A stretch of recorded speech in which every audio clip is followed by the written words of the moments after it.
afternoon, everybody, and welcome to another exciting edition of Lysanya's Lounge. I'm Lysanya, not Lasagna, bringing you Sunday Community Skirmish number 182 here today. A big thanks to everybody tuning in on the live stream here on twitch.tv/thatLasanyaGuy.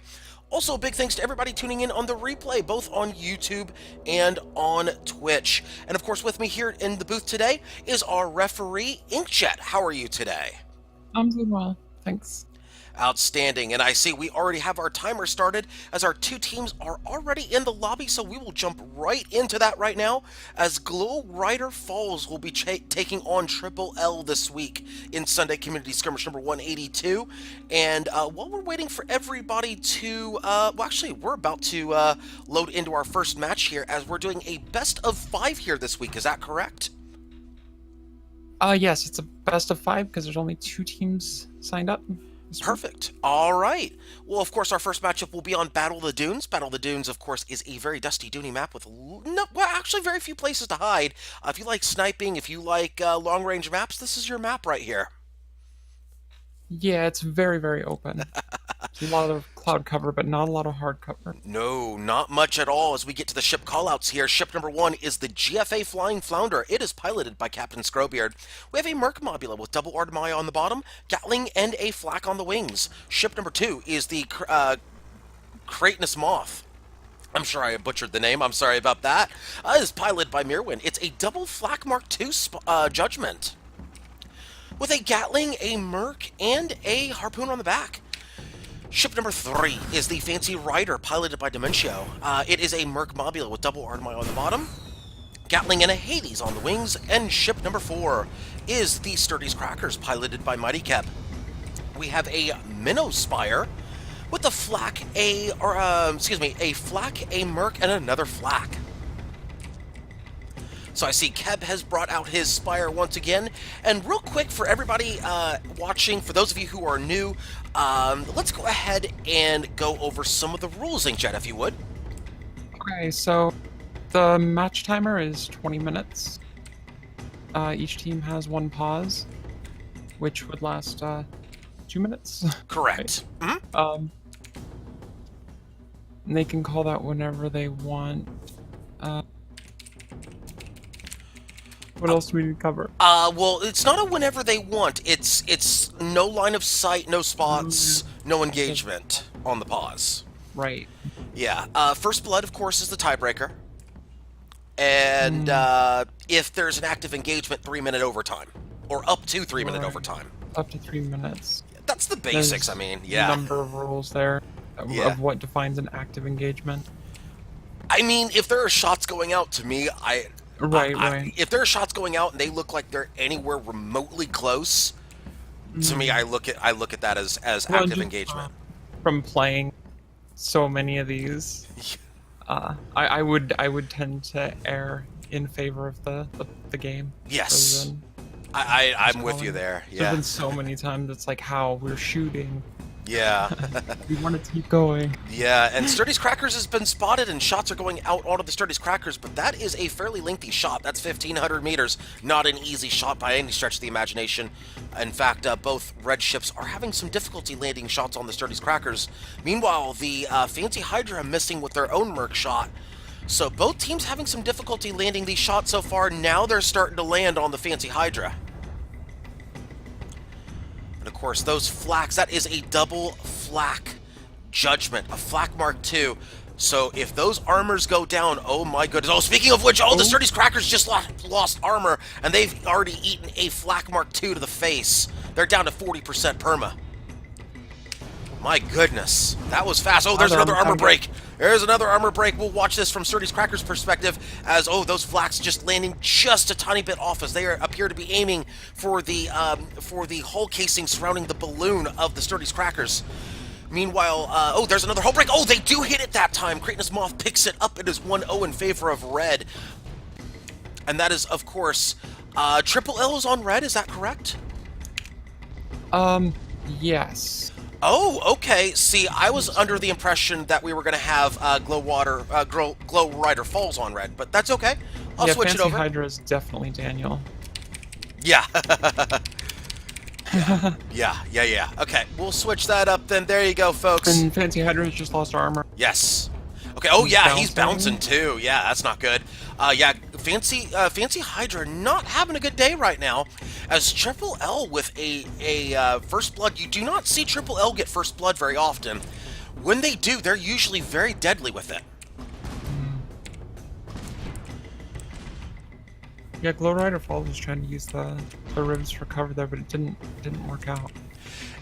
And I will say this as well. I've noticed the rise of double flak judgments recently. Could we be seeing the rise of a new meta for the judgment?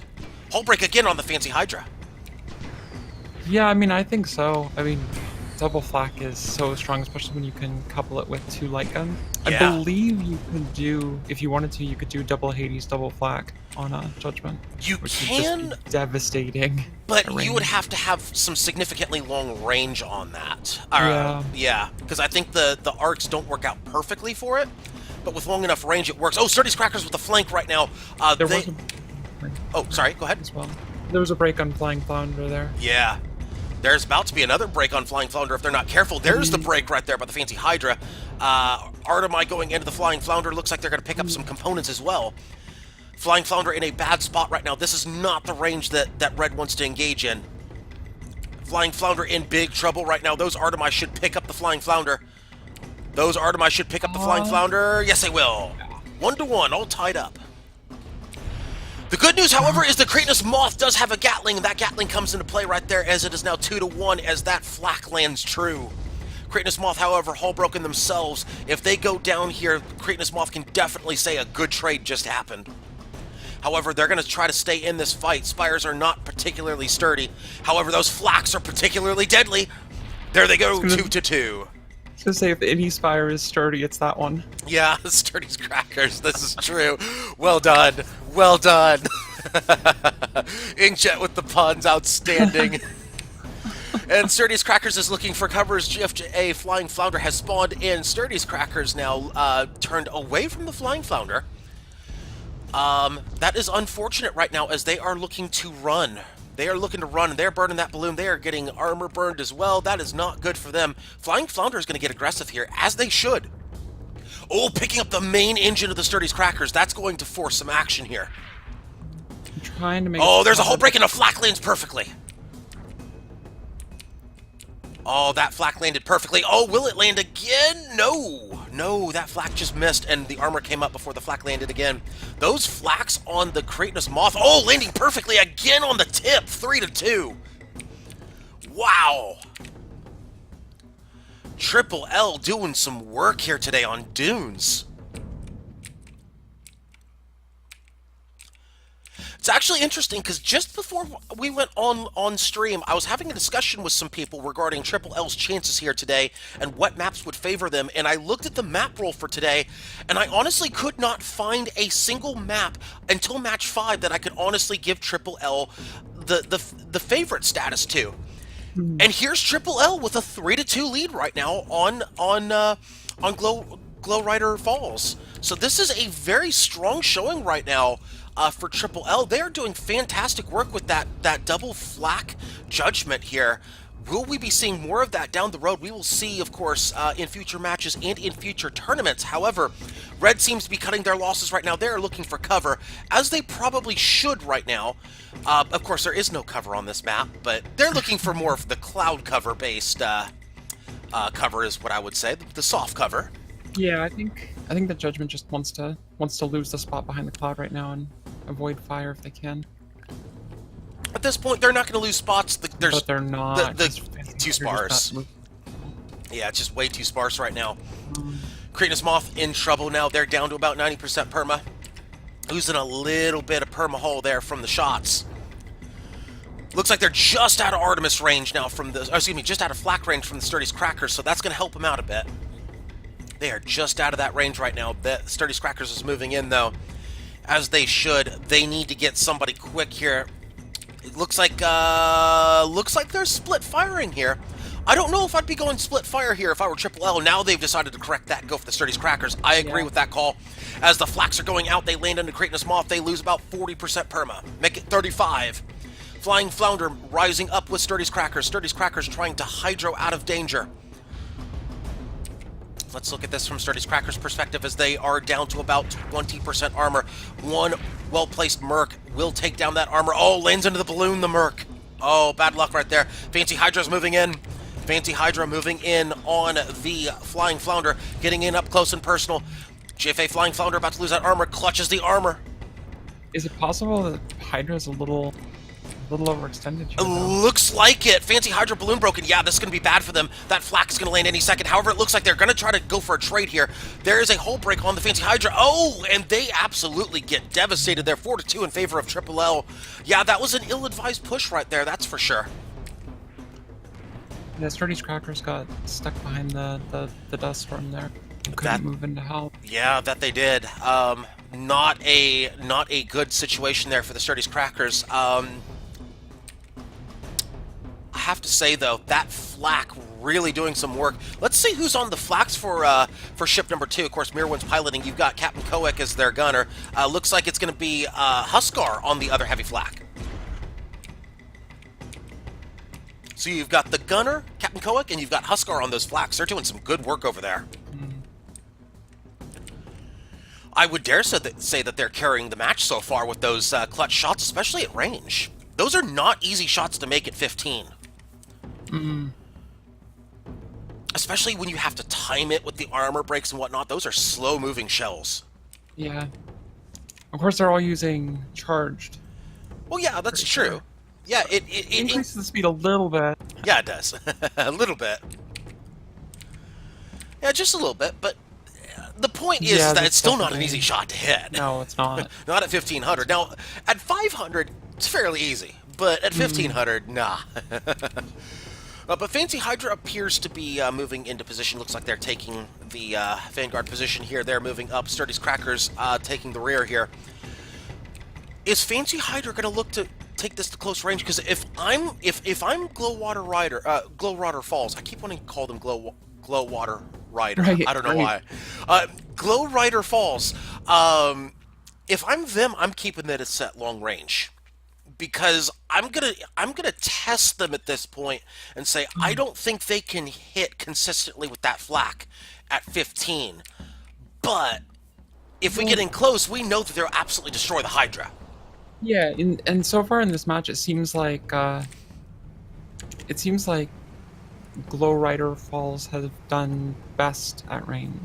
Yes. When it gets in close, they just the double fire from both those ships. Yeah, and that flak, and those are flak Mark 2s up there, so there's absolutely no room to maneuver. Uh-oh. And they're moving. Oh, they're moving, and the Hydra's like, no, I did not consent to this. They are moving back, and the Sturdy's Crackers is moving in. Looks like the split push is coming back to haunt Blues. They're pushing in. Triple L with the smart decision right here. Pushing in on the Fancy Hydra. Great decision-making by Triple L. Yeah, and Sturdy's Crackers Spire is, I think, maybe a little too slow to make use of this. Maybe not, though. No, they're in range. They're in range. But the problem is that they're not going to be... Oh, Ram coming in. Oh, an ill-advised Ram right there. Oh, Flying Flounder giving the advantage away. Oh, bad luck right there. However, Kratos Moth is at close range right now to the Fancy Hydra. Fancy Hydra's trying to dodge using hard cover. Moth also looking to do the same. Looks like Dust Cloud coming in. Yeah, that could be advantageous for Kratos Moth. That could be. However, Fancy Hydra showing absolutely no backup in that truck. They are going to approach the Kratos Moth. They're going to fight him in the Dust Cloud. And oh, all the guns just went down. 2 engines just went down. Oh, yeah, that 3 engines just went down. Yeah, that's going to be match. No, excuse me, not match, but that's going to be tie game. I'm sorry, yeah, tie. Yeah, 4-4. Yeah, that's 4-4. It's all tied up. However, Triple L does still have first blood. But I don't think that's going to matter. Timer, I believe, is at what? About 10 to 13 minutes. 13 minutes, okay. Yeah, that timer's not going to come into play. Nah. I mean, it is Dunes. They could try to avoid engagement for 7 minutes. I don't think so. Not Triple L. I don't think Dunes would do it either. Nah, I don't think they would do it. I don't think anyone likes running the clock out. It's just not fun. Well, you say that. Well, You say I that don't think on any my team I've stream. ever been on has done it. You say that on my stream. Just saying. Speaking of which, now I have to double check. Are we returning to the scene of the crime in this SCS? Back to the ribs. No. That's not the scene of the crime. mean- I'm talking about Clash at Blackcliff. Trying to remember. Do you know the story of Clash at Blackcliff I on my don't. stream? Oh my god, it is. It's actually up next. Yep. Yeah, yeah, did you know grand finals on my stream and Clash at Blackcliff was 0-0 between Oh, wow. yeah, and it was one of them was a Rider team, the other one I think was oh gosh, who was it? I think it was either a Skyborn team or it was one of the other top teams at the time. I can't remember who. But it was a 0-0 Clash at Blackcliff, and a coin flip had happened in the grand finals. And the winner and the tournament winner was decided by that coin flip. I was not happy about that. I'm still not happy about that. I'm still salty over that tournament. So we are not having a coin flip ever in SCS again, not on my stream. It's still technically quote unquote in the rules unquote. Yep. Yeah, that's the one rule I wish would disappear from SCS permanently. Yeah. If it's the grand finals, you got to play it out. Even if you just go to sudden death. Yeah, Like, sudden death. The whoever gets first kill wins. Would this engagement count as overtime? Says Dementia. I'll cross that bridge when I come to it. Yeah. Technically, though, yeah, we don't want to make rules from the booth, but it's not like I, mean, haven't there before. are slots. There It's not- are shots going out. I mean, There's some hits on Fancy Hydra. yeah, there are hits on Fancy Hydra. But see, I would, like I said, I think I would err in favor of the game because I've been in these situations on the ship. Yeah. And you don't want it to end, you know? No, You no. don't. Shots are going out. They're relatively close. It's effectively an engagement, and they're landing on the Hydra too. This is on this map. Anything with sight to me would be engagement. That's within Yeah. about 2,000, and shots going out. Pretty's Crackers is going for a long flank again. Yeah, long looping flank. If Red sees it, you know where they're going. You know where they're going. They haven't spotted the Sturdy's Crackers yet. They have not spotted them yet. Let's look at the Sturdy's Crackers. Are they behind cloud cover right now? A little bit. Flying Flounder could spot them. That long looping flank might actually pay off. They're still not spotted here.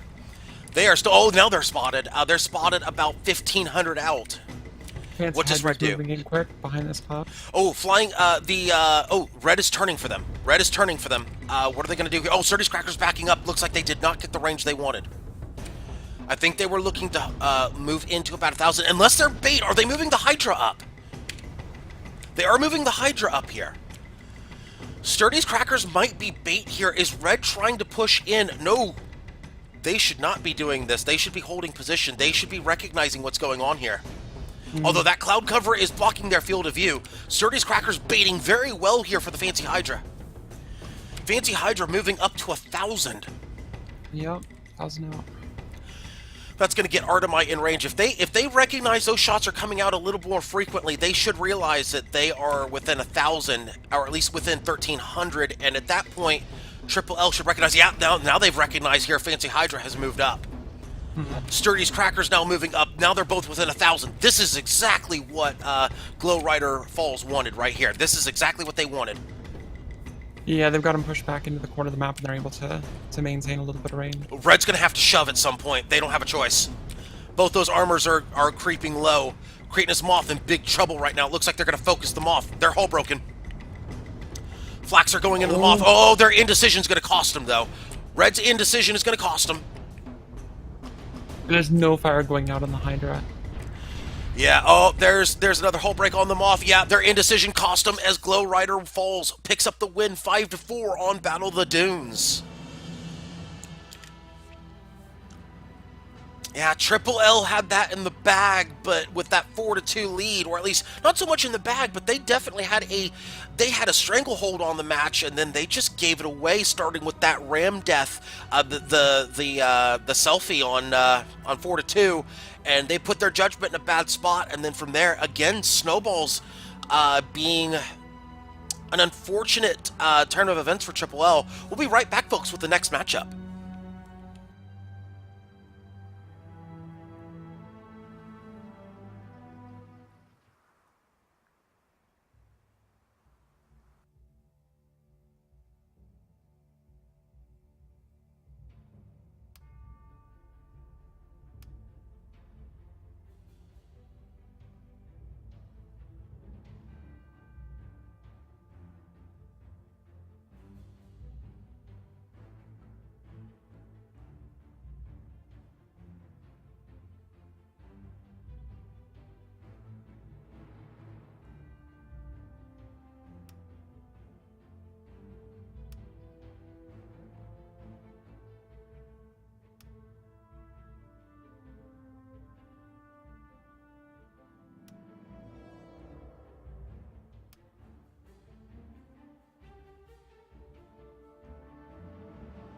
All right, folks, and we are back here at Sunday Community Skirmish number 182 as teams are loading into the next lobby as we are returning to the scene of the crime here at Clash at Blackcliff.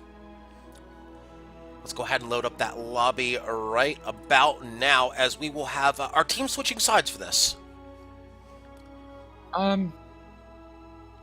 They should, yeah. Winning team goes on red, right? Winning team should be on red, yes. So blue rider ball should be on red. Correct. And Triple L should be on blue here.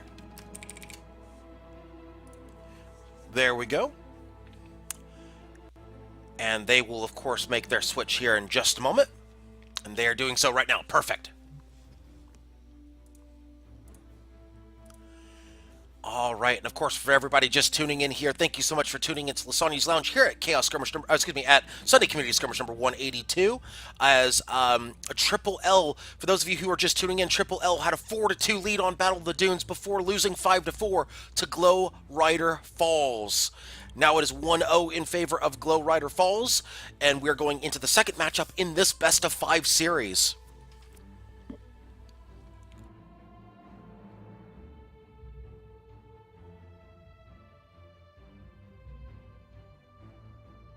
As most of both sides are in, and Inkjet has started the timer. Yep, 4 minutes. 4 minutes on that lobby timer. Speaking of which, let's go ahead and let everybody know about the lobby timers as well.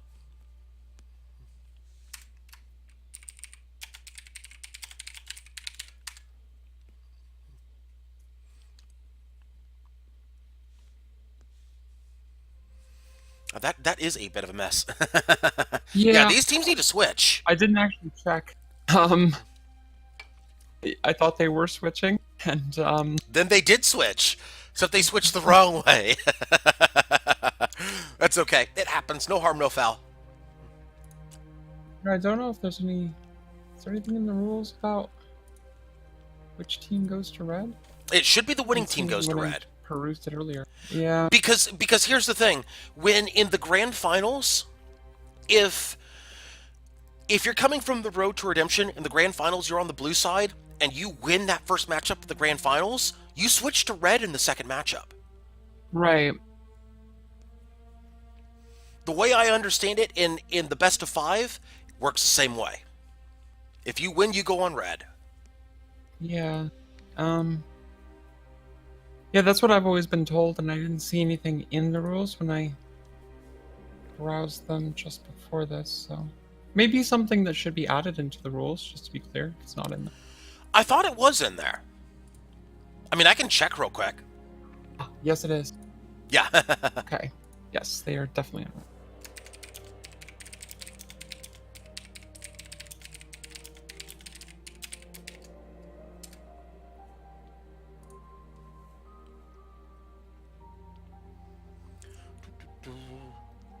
Yes. Okay. Is everyone on the right team now? I'm sorry? Is everybody on the That right is team? everyone on the right team. Yeah, you know what? I'm just gonna grab a drink right over here. Everything's fine. I'm sure it's fine, not to worry. They'll sort themselves out right now. Yeah, They're in the right place. that's what I thought until they asked Yeah. asked for the timer. See, we could just really easily say, you know what? We're declaring this Tuesday. Grabs a drink, right? Ah. Okay. Yes. 2 minutes remaining on the lobby timer. And just so you know, next matchup for everybody watching, next matchup will actually be on Canyon Ambush. And if we go to a fourth and fifth matchup, the fourth matchup will be on Periton Rumble, and the fifth matchup will be on Ashen Scuffle. Ashen Scuffle, actually a map that Triple L does really well on. However, Periton Rumble, definitely a map that Mighty Keb does really well on. Him and Grosorgus definitely are two of the pilots to fear on that map. Especially with their split pushes and everything. If I'm Triple L, at this point, if I'm Triple L, I'm treating this matchup like a must-win. Especially with that fourth map looming. I'm treating this one like a must-win right now. Hmm. If they can get it to 5, they've got a good chance at this. I don't like their chances if they go down 2-1 or 2-0. Then again, I wouldn't like many people's chances going down 2-0, especially against Glow Rider Falls. Both having experienced pilots, experienced crews.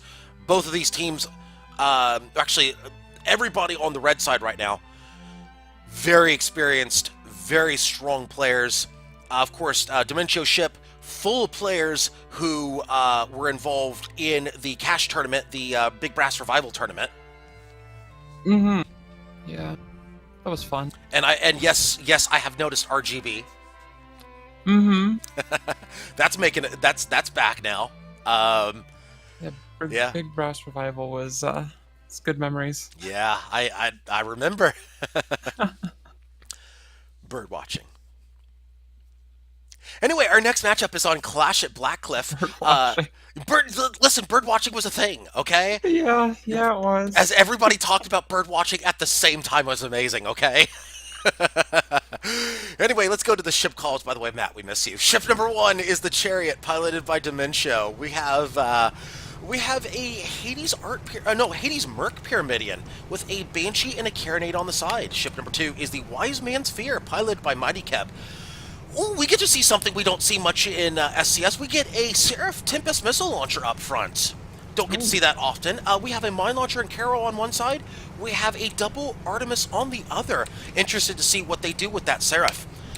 Ship number 3 is the GFA Flying Flounder, piloted by Captain Scrowbeard. We have a Merc Mobula with double Artemi on the bottom, a Gatling, and a Flak on the wings. Ship number 4, the Metamoth, piloted by Merwin. We have a Metagallion. We have a Hwacha Carol short side. Lumber, no, not a Meta, it's a Hwacha, Lumber Hwacha alongside with a Hades and a Harpoon on the back. Okay. Interesting. Harpoon on the back, I will say though, Harpoons are amazing, especially against squids. You want to pull that, like, if you want to take a Galleon and you're facing a squid, take a Harpoon on gun 6 or gun 5. Those squids will learn to dance around you. Yeah, I've seen aft Harpoon on a Galleon get killed many times on the slider ships. Oh yeah.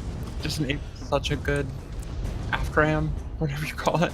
Yeah, that would be, or as I prefer to call during Chaos, Kiss My Aft. Yeah, that. Yes, as those Seraphs are just at the max range right now, so they're not going to land full shots in. However, they are causing fires. And somebody forgot that chem spray on the hull. That fire's going to cause a hull break. Yeah, interesting note, you see the Seraph missiles are popping at different ranges. Mm-hmm. After it splits, they actually have a variable projectile life. So they won't all go the same distance. Yeah. But if I remember correctly, it's still approximate on the the max range listed is still the approximate, and it's average, Yeah, I think. yeah. It's average? Yeah, something like that. Yeah. Probably average. Because I assume the variable life is plus or minus 0.25 seconds or something like that altogether. That would make a lot of sense, yeah. As we have shots going out here, we have, oh, somebody forgot to aim the Seraph. Yeah. Somebody forgot to stay on the Seraph. I love watching them fly. It's like, yeah, I'm gonna go repair things. Seraphs fly with a mind of their own. Whoopsies. Mm.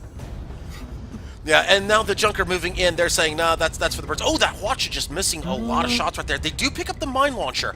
That could be critical. As the balloon pops on the Wise Man's Fears, that could be critical, especially since they got that mine pop. That will help save them from a world of trouble right there. Wise Man's Fear, hull broken. Oh, Triple L with a perfectly timed Watcha. All 5 guns, 70% perma. That is, you can't Watcha much better than that. Now the Galleon with double broadside. They got one on one side, one on the other. They're keeping the Wise Man's... Yeah, that's a smart play. Yeah, it's not easy to pull off very well, though, having to swap between the sides. Well, they're not swapping between the sides. They have one on one side, one on the other. So they're not actually swapping sides right there. Oh, Metamorph hull broken. Yeah, Metamorph is backing up. Yeah, they need to, especially since that mine launcher's back up. I think that Watch is about to go on the Chariot, though. No, they got a Watch on that side. Yeah, there's the Watch. Oh, perfect timing. Oh, will they pick it up? No, 80%. 80%. Hades going out, though. Will they get it? Oh, there's the hull break. They'll get it. They'll get it. There it is. Triple L with first blood again. 1-0 in favor of Triple L. And Wise Man's Fear now backing up the truck right now. They are not happy with this turn of events. They are down to about 40% perma. They're oh, the insta-gip right there, one shot. 2-0 in favor of Triple L. It was a little sketchy for them. 1 point, but definitely pulled it out. Yeah. What we saw this last time. Triple L went up early. They got first blood. They gave it away at the end. They really seem to excel in when the match gets closer, the fight gets closer range.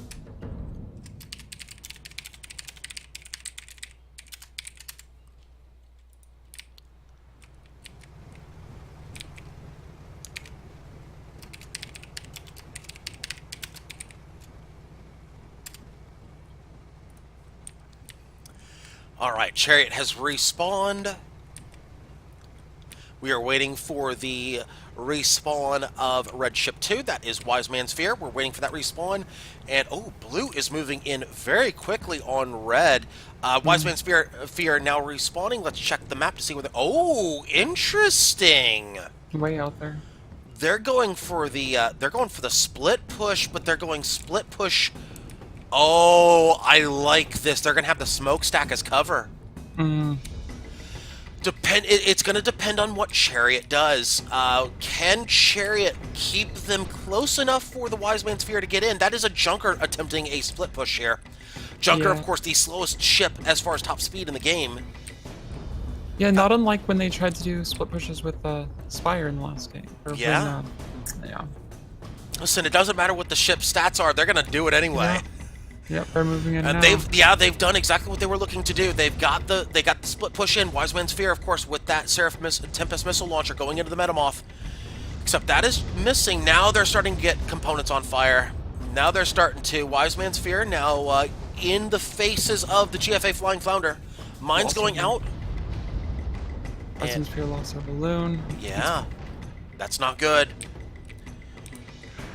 Shots going up for the chair. Oh, the Flying Flounder bouncing off of environment. They did not check their environment there, as they are hull broken. Flying Flounder. Their balloon is low too. That's not good. Chariot's moving in. Oh, Chariot moving in very aggressively. Oh, this could get deadly here for the Flying Flounder if they're not careful. No, they're going to decide to change course here. They're turning for the Metamorph. And that would probably be because their balloon got popped. Now they're double broken because they saw those mines there and they hit the brakes real quick. Oh.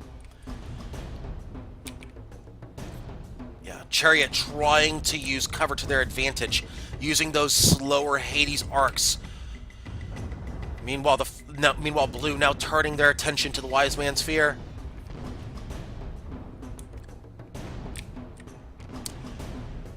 And they're trying to put some Hades shots out right now as the Metamoth. Chariot also looking to put Hades shots out. Flying Flounder right in on him. Oh, this could get interesting for the Junker. Oh, a mine hitting, and that's going to be a hull break on the Flying Flounder.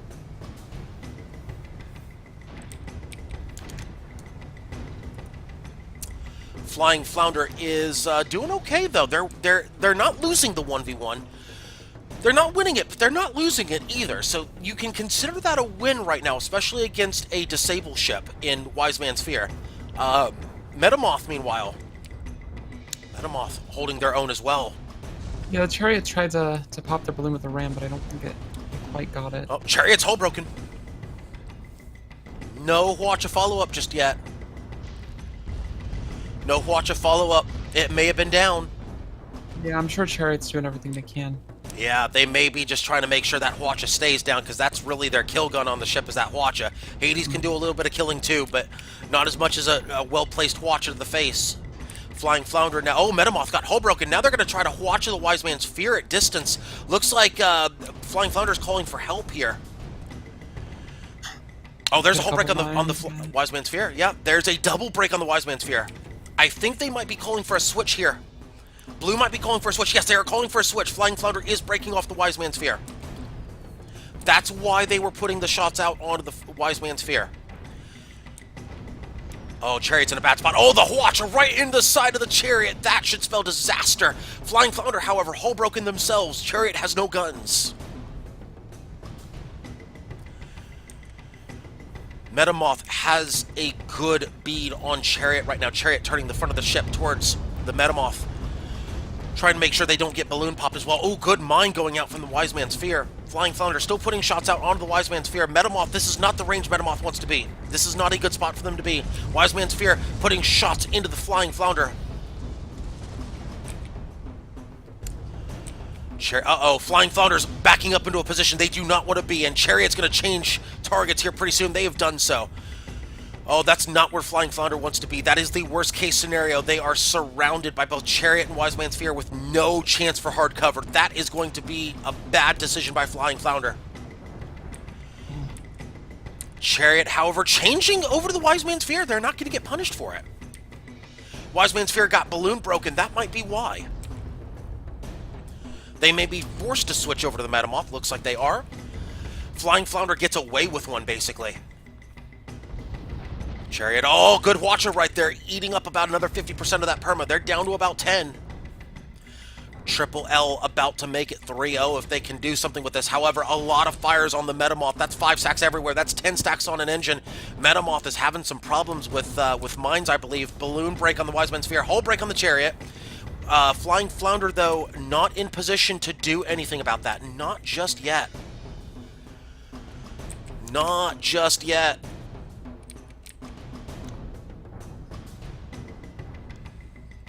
Looks like Flying Flounder is content to take this slow. They shouldn't take things too slow right now. They should not play with their food. Teams that play with their food usually have that come to bite them in the backside when it's all said and done. Chariot may be trying to lure Flying Flounder away so they can change to the Metamoth. They are staying right below the Flying Flounder right now. They might also be stalling as much as they can to see if they can push the Metamoth back. They're trying to push somebody back here. Chariot finally getting the... Oh, they get a ram in there as well. Nice little tap to the Flying Flounder as they are keeping close range right now on the Flying Flounder. They're looking to get around and go for the Metamoth. That appears to be the play as Chariot looking to slam down. That is a mid-air curb stomp as they are still going for the Metamoth. Flying Flounder still gets turned around, though. Chariot's still in trouble. They're not out of the woods yet, though. They're not out of the woods. They need to be very careful. They should get in on the Metamoth, though. They will get in on the Metamoth. That Gatling does not pick up the hull break.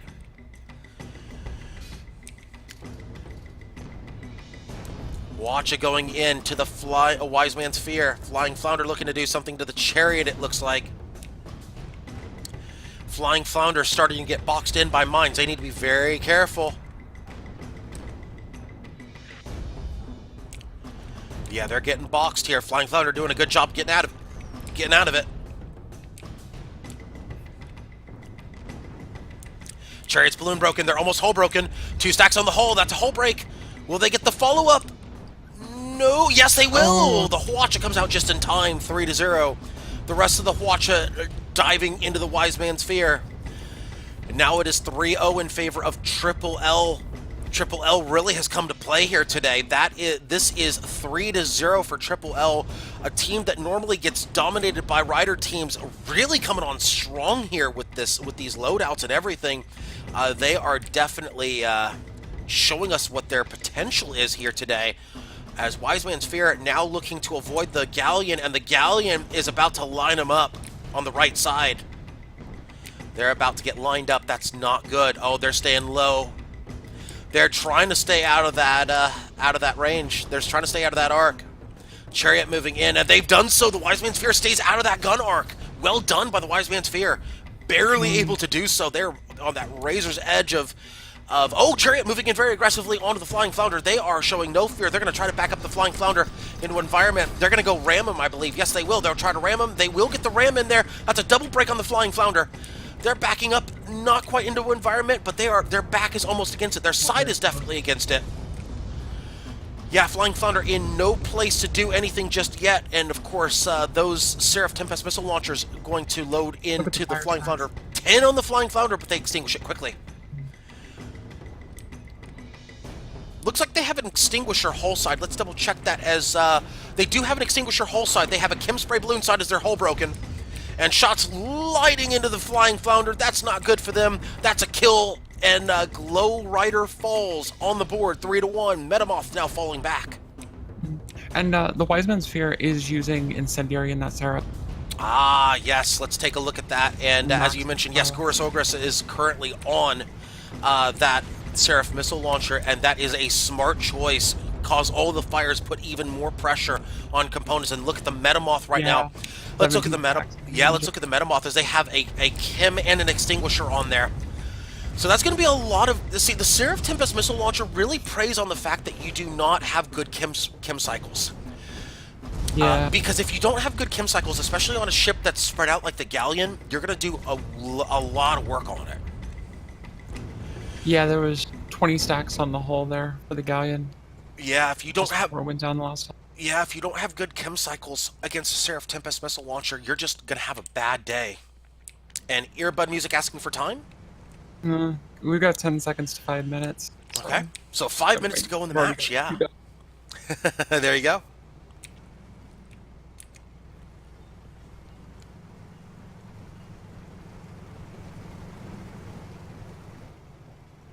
Earbud's got that rush sense asking for time 10 seconds before 5 minutes in both these matches.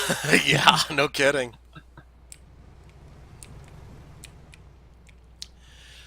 All right. Well, it's a smart question, because she is currently on the team that is ahead right now. It's a smart question because you want to know basically, how do you need to engage? Do you need to engage aggressively? Do you want to play it a little bit safe? How do you want to engage with the timer? It's a smart question. And it looks like Blue is going to take a little bit more of a passive approach right now, or maybe they just simply don't like their spot here. Flying Flounder, though, just sitting still here. I'm surprised that they're just sitting there taking it right now. Now they're moving back a bit.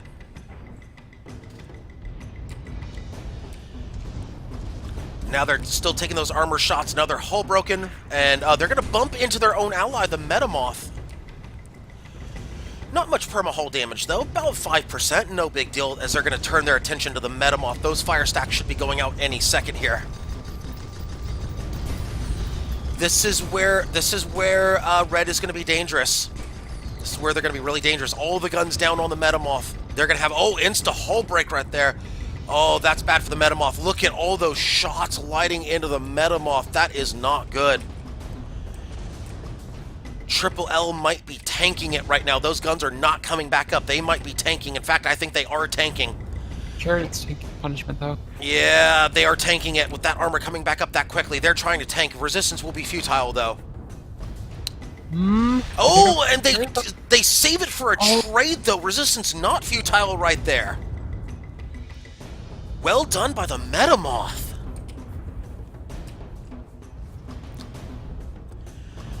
Triple L holding on to a very slim 4-3 lead, and this matchup could very well be decided by this 1v1 right here.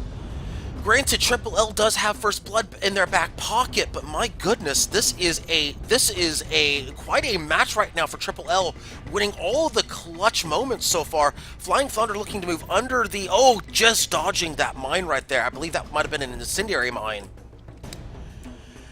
Oh, Wise Man's Fear looking to hopefully pick up this kill. They need this kill. Chariot now in. Now they're looking to put Hades out. Metamoth moving in very aggressively. They're not content for the tie. They're going for the win right now. Metamoth not content to hold back. Flying Flounder, hull broken. Metamoth moving very aggressively for the Junker, it looks like. No, they're going to move aggressively for the Chariot.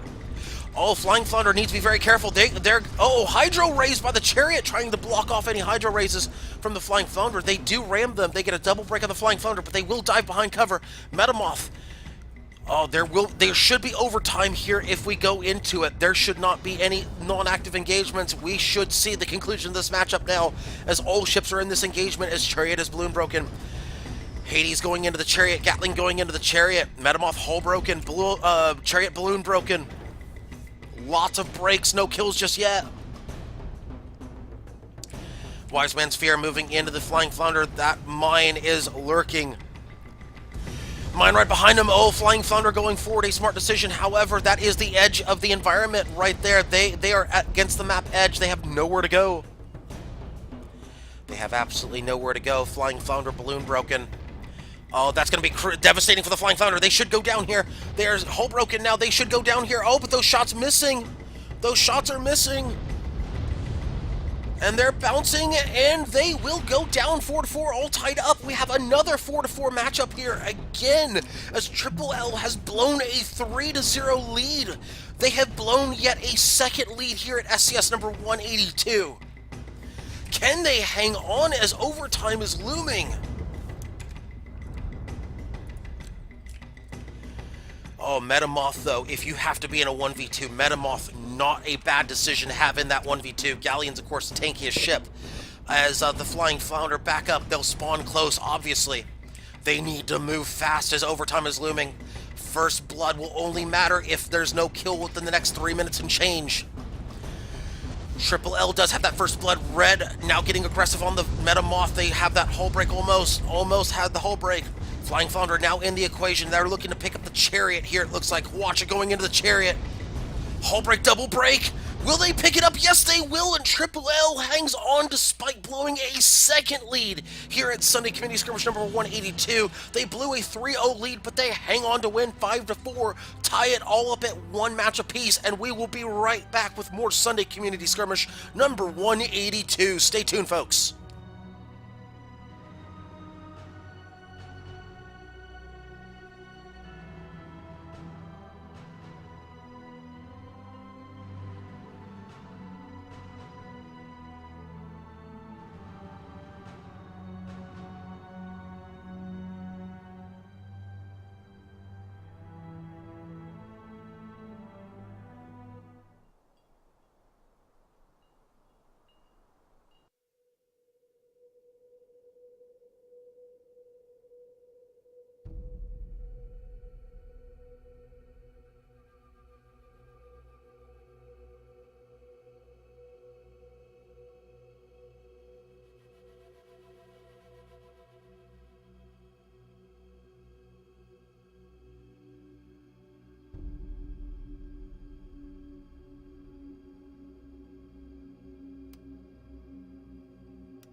All right, folks, and we are back here at Sunday Community Skirmish number 182. As for those of you who just tuned in, Triple L has tied it up 1-1 against Glow Rider Falls, and we are back now with our next matchup.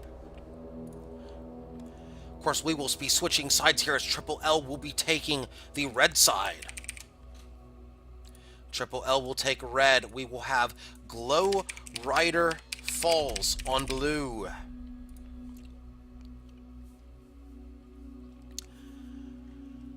My goodness, that was one heck of a matchup. I mean, That was. And that match actually ended just 4 seconds from overtime. listen, that is efficiency if I ever did see it, right? Oh my goodness. So that matchup was 19 minutes and 56 seconds. My goodness, that's great. Yep. It's like we're getting our money's worth here. And we didn't have to pay anything. Yes, earbud, yes. Your timing is uncanny today, okay? Jolly Duck saying he missed the whole match. He made hot chocolate. Listen, no regrets on hot chocolate. Now I want hot chocolate. Second off, Triple L blew a 3-0 lead, then and it went to 4-4 before Triple L winning it 5-4 in 19 minutes and 56 seconds is what you missed. It was a great match. It was a great match, and now we get to see match number 3 on Canyon Ambush, and I know Mighty Keb is licking his chops right now on this one. Because those next 2 maps, these are the maps that Mighty Keb loves a lot, especially not Clash of Blackcliff, especially Periton Rumble coming up on map 4. We will now have Periton Rumble map 4. I say it again, Triple L match 2, that was a must-win. I'll say it again, I feel like this is a must-win for Triple L match 3. I feel like it is because you put Mighty Keb in the pilot seat for Periton Rumble. I don't know. I mean, Mighty Keb is going to do work on Periton Rumble. You know he will. It's just a matter of when, where, and how. Yeah, absolutely. Although we've been seeing Triple L really shining in close range engagements, it seems. They definitely Seems are. like their strength is there, so... But so is Mighty Keb's. Yeah, of course. Yeah, James asking for adding 2 minutes. That would be a pause request at that point.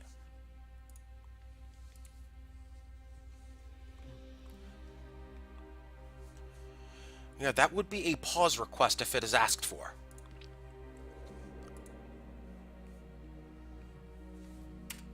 Although, here's a question. If both teams want to, we could take a short interlude between matches 3 and 4. I suppose. I don't think there's... Is there anything in the rules for that? That's more of a... I would declare that more of a gentleman's agreement type of thing. Yeah, that's fair.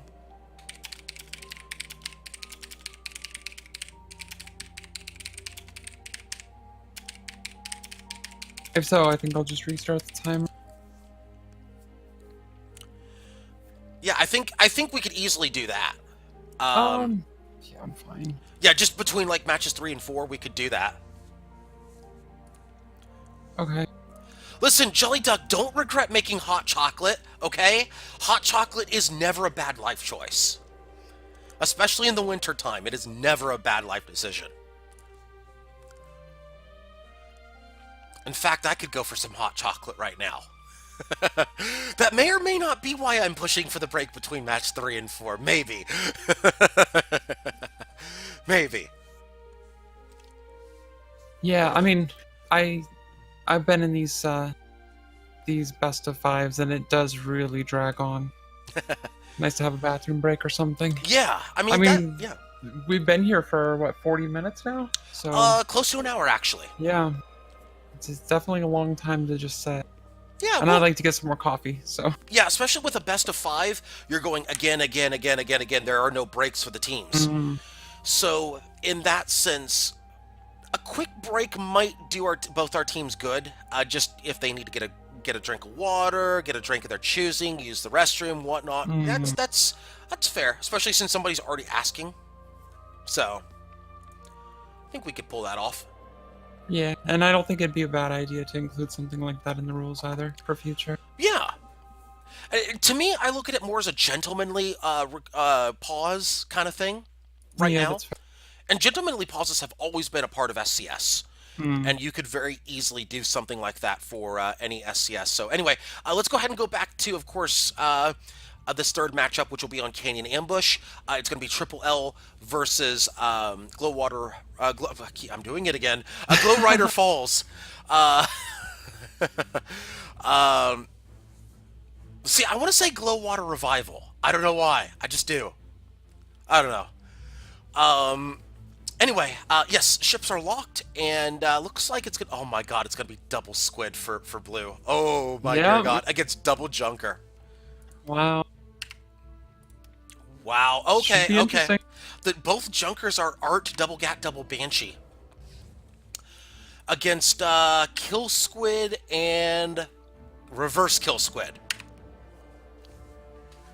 Okay, we got a 2-minute pause. Mighty kept calling for pause. All right, there you go. The 2-minute pause has been declared by blue. And of course, each side has 1 pause per match. Yeah, So as this and is, this does count against it. yes, it does.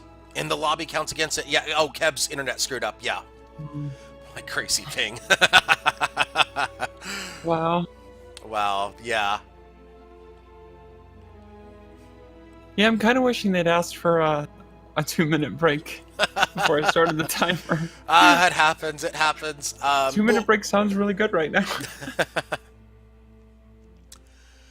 When you never know when it crashes into network terrain and dies. Listen.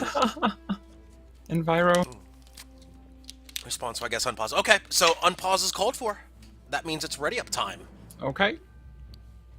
Yeah, they do have 1 more minute, so I'm not gonna yell at them until then anyway. Okay. So we're gonna give them 1 minute of pause at this point? Well, no, it's unpaused. I'm just not gonna yell at them for another minute. Oh, okay. But they're all ready, so. There you go. As our next matchup will be on Canyon Ambush. Canyon Ambush, of course, a canyonist map with lots of places to ambush on it. Blah, blah, blah, blah, blah, blah, blah. Yes, I know, contractual obligations, blah, blah, blah. I really need to rework that contract. So, is there anything in the rules for us to be able to just force start it at 4 minutes? Technically that would require us, and that's a good question. We'll cross that bridge later. Ship number 1 is the GFA Salvager, piloted by Captain Scrobeard. Of course, both these junkers running the same build, an Artemis up front, mirrored Gat Banshee on the sides. Ship number 2, the Moonlight Moth, piloted by Mirwen. Of course, Artemis up front, mirrored Gat Banshee on the sides. Ship number 3, the Squishy Cactus. It is piloted by Dimentio. It's a Kill Squid, Gatling up front, Flak on the side, a Carronade on the back. Ship number 4 is the Greasy Dream, piloted by Mighty Cap, a Carronade on the front, Gatling and Mortar rounding it out. So it's a reverse Kill Squid and a forward-facing Kill Squid, as both ships moving in, as we should know exactly what both teams are going to focus on, and by that I mean all of the killing, all of the things, and there's some tar going out right there. Tar has gone out, and the Squishy Cactus now rethinking their plan. Moonlight Moth bumping into the Squishy Cactus. Oh, they've got him against Environment. Oh my goodness. Oh, they get 90% perma off them, and they get the kill. Oh my goodness. That just happened on a squid in SCS. And Greasy Dream now in big trouble. They're still in the tar. Everybody's still in the tar. That just happened as a first blood, folks. Triple L showing absolutely no mercy. That is the 3rd straight first blood for Triple L. 2-0 is imminent. Wow. You did favor them for this match, so. No, I said this is a must-win for Triple L. I didn't favor them. I said this is a must-win. Fair enough. Fair enough. Yeah. I said this is a must-win, and they are certainly taking it to heart, that's for sure. GFA Salvager just popped a little tar back there. Nothing. Well, and chat basically, chat basically saying environment is most dangerous enemy. That it is. Greasy Dream getting shielded off by the tar. Squishy Cactus moving in. Oh my goodness, That was great. Oh, Squishy Cactus now trying to return the favor, trying to sandwich the Salvager into its own ally. Of course, that doesn't work as well. Salvager's balloon does go down, though. Greasy Dream came so close to death. Oh, yeah. Yeah, they did. Greasy Dream with a Pixel Perma. Now they're going to move in on the Moonlight Moth. A Gatling bullet could kill him. They're going to go reverse kill squid right here. Greasy Dream, of course, looking real low right now. They probably should just go ahead and get those mortars out with how low they are. Squishy Cactus hull broken. Banshee's going in, but not getting into the perma-hull. Now that's finally getting into the perma-hull. A Gat could kill Greasy Dream. Yeah, at this point. yeah, there it is right there. does. Yeah, 2-0, and Squishy Cactus is, are they running? No, they're delaying it a bit. Now they're running. Yeah, now they're running. Yeah, Squishy Cactus is going to get out of there with about 85% perma. They'll get away from those Junkers. Junkers, slowest ship in the game, and of course the Squid's the fastest. So those Junkers will not catch up to the Squids. However, those Junkers, not a scratch on that paint job for either Junker. Well done. Yeah. And there's a discussion going on about Squids versus Junkers in chat. Feel free to join in on that if you have an opinion about how to approach these Junkers as kill Squids. Of course, from our perspective, Junker's definitely a hard counter to a Squid because there are no blind spots, especially if you bring Tar on a Junker. There are no blind spots to work with against a Junker, and Squids work best when approaching a blind spot of an enemy. And now both Squids looking to go under. They're looking to go under. Moonlight Moth shielding them off. They're threatening the Tar. Squishy Cactus going in. Oh, what a bait right there. What a bait right there. Getting the Salvager in the door. Squishy Cactus almost getting hit into the environment themselves, though. Those Junkers absolutely trying to use environment to their advantage. Isn't that normally the Squid's job? You can see how close this fight is to terrain all the time. I mean, Yeah, it it is is. canyon, but But I mean, especially in this one, Moonlight Moth lining up. Squishy Cactus not where they want to be. Hull broken again. Greasy Dream moving aggressively. They're looking for the, they get him into a double break situation right there. That's going to take off 25% perma. Greasy Dream, meanwhile, almost getting hull broken themselves in that engagement. Definitely worth, though. Moonlight Moth getting focused. Hull break on the Greasy Dream. Those Banshees do not come out, though, as they are watching that hull like a hawk. Squishy Cactus looking to ram Moonlight Moth. Oh, they've got him right where they want him. They've got him right where they want him. Moonlight Moth balloon broken. Kill side going out shortly. Nope, they don't get what they want there. As Greasy Dream got hull broken, Moonlight Moth hull broken themselves. As there's a kill 3-0 in favor of Triple L. We've seen this story before. Wow. Triple L with a 3-0 lead. Squishy Cactus hull broken again, and they're just going to go ahead and just face tank it. 4-0 in favor of Triple L. We've seen this story before with Triple L, where they've gone up 2-0 and they've gone up 4-2 and 3-0 and blown both leads. This isn't over yet. Granted, Triple L has Junkers against Squids. This match is not over yet. This is me fishing for stay tuned, folks. Okay. it's interesting to me. One of these Junkers I saw had a buffed armor earlier. Okay, let's take a Doesn't look. look like Oh, it there it doesn't is. have Yeah, it ship now. 2. Ship 2. Look at that buff main engine. In fact, Captain Koic is running that Gungeoneer build. Mallet Spanner and buff kit. And meanwhile, they're running triple NG on that. Ship 1 also running a buff Engineer kit as well. Excuse me, Gungeoneer. No, is it buff Engineer or Gungeoneer? With the I usually just say buff G. buff G. There we go. Buff Engineer. There we go. It does look like it's Moonlight Moth that has a buffed armor right now. Of course, they both have the capability to. I was just curious whether the one that I saw with buffed armor was the one that hadn't taken any perma. But, well, yeah, there's no way to tell. Yeah, Moonlight Moth. Actually, you can if you zoom in on the ship. You can see the little plus sign on the right-hand side. Those yellow things, the plus sign, which is basically like a medical sign or whatnot.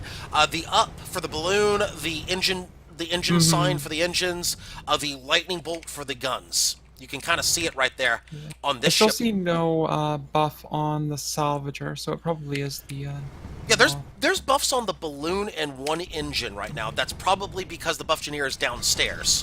Hmm. And oh, Squishy Cactus getting caught Oh, between both red ships. Oh, they're going aggressively against the salvager, and oh, bumped off course. far? That might have been a bump into the balloon. Yeah, that was a balloon bump right there. As Greasy Dream now themselves hull broken as they eat the tar right now. Tar going out. And Greasy Dream hull broken and in the tar. They're looking to dive right now. No follow-up Banshees. Oh, there are the follow-up Banshees and a bounce and a Wow. kill as Triple L with a clean 5-0 win over Glow Rider Falls. A must-win for Triple L, and they get it. That means Triple L takes a 2-1 lead over Glow Rider Falls. Stay tuned, folks. We'll be right back with match number 4.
All right, folks, and we are going to take a short break at this time as both sides have agreed to a short interlude here of about 2 minutes before we start up the match timer here. So once again, folks, we'll be right back with match number 4. We're taking a bit of a mid-tournament interlude here. Stay tuned, folks. We'll be right back with match number 4, which will be on Periton Rumble.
All right, folks, and we are back here at Sunday Community Skirmish number 182. My goodness, what a tournament so far, as Triple L with a 2-1 lead right now over Glow Rider Falls. My goodness, and That canyon ambush, definitely a highlight reel for Triple L. So they got their must-wins here. That's going to put them up 2-1 over Glow Rider Falls as we go to match number 4, which will be on Periton Rumble. And do we have a timer start just yet or not yet? Right now. Right now. Okay, here we go, folks, with the start timer. All right, match timer has started 4 minutes in this lobby. And by the way, friendly reminder that that first kill on Canyon Ambush will actually be highlighted as an individual kill so far. I would dare say that would be the kill of the tournament so far. That was definitely an intriguing kill. I believe that was a kiss my aft into the environment. I think so, yeah. And I believe the Junker went backward through their own tar to get that kill, too. Yes, they did. Listen, that is definitely style points if I ever did see any, okay? The slowest ship in the game, ram killing the fastest ship in the game through their own tar, because why not? Yeah. Alright, Alright, as we have switched over on stream, that is perfect, okay. So match 4 here, folks. Triple L on red once again versus Glow Rider Falls on blue. I was going to say that was a fast 3 minutes. Hit the wrong button, okay?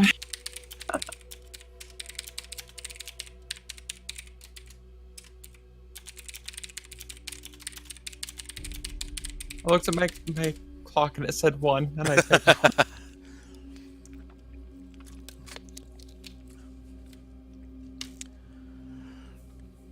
All right, so 3 minutes remaining. Yep. Do you have macros or something for this, or no? I don't, not yet. It's the first time I've done this. At least that I can remember.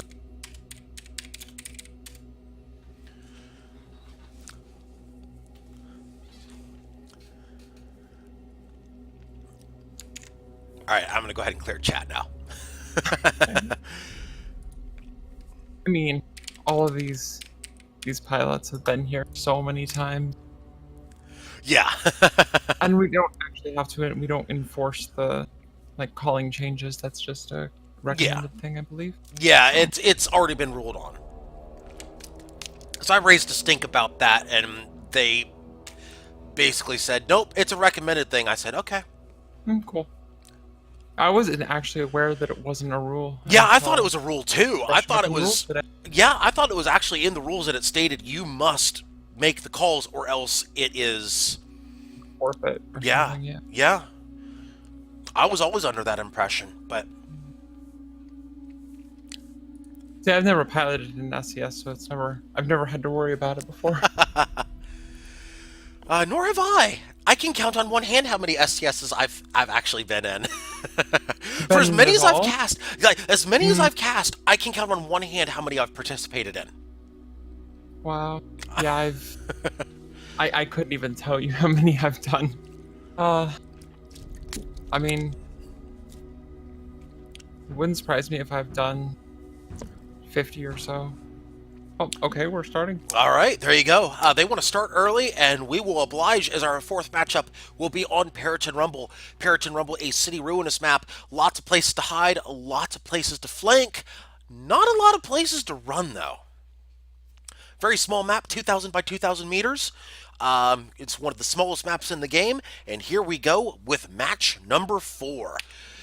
Ship number 1 is the GFA Narwhal, piloted by Captain Scrollbeard, a Watch of Fish with side Gatling and Carronade. Ship number 2 is the Pump Deer and Moth, piloted by Mirwin, a Gat Mortar Pyramidian reverse Metaminian with side Flak Flak. Ship number 3 is the Deicide, piloted by Dementio.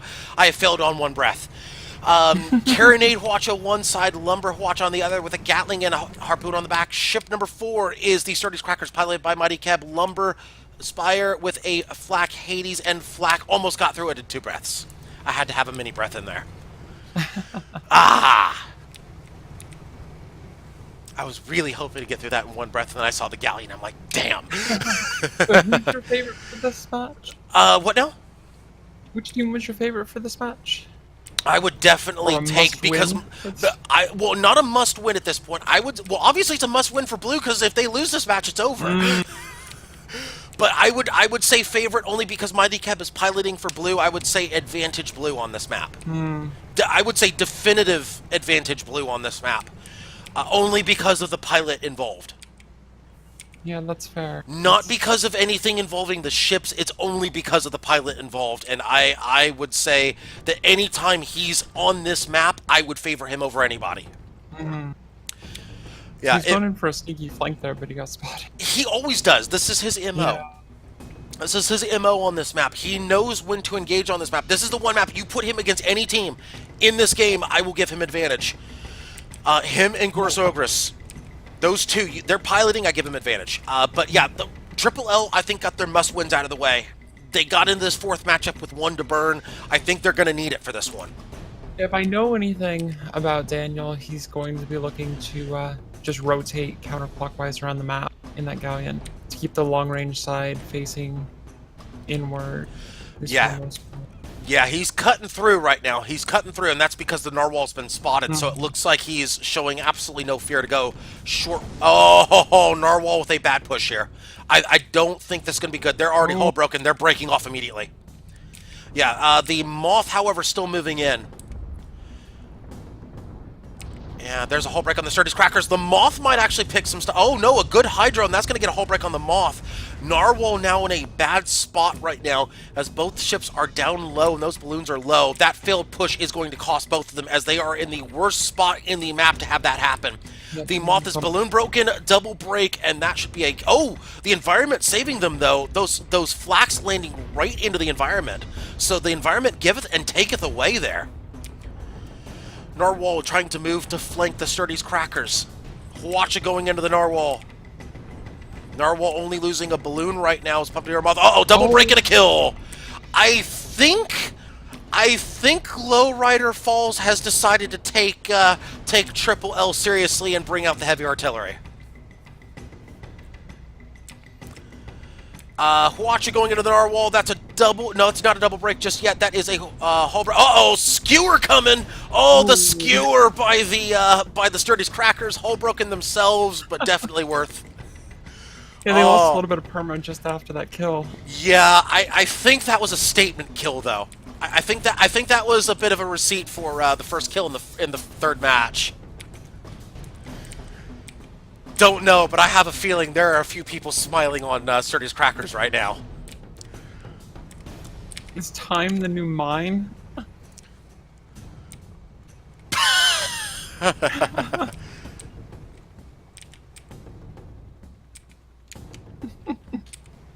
What's it like in the future, Dementio?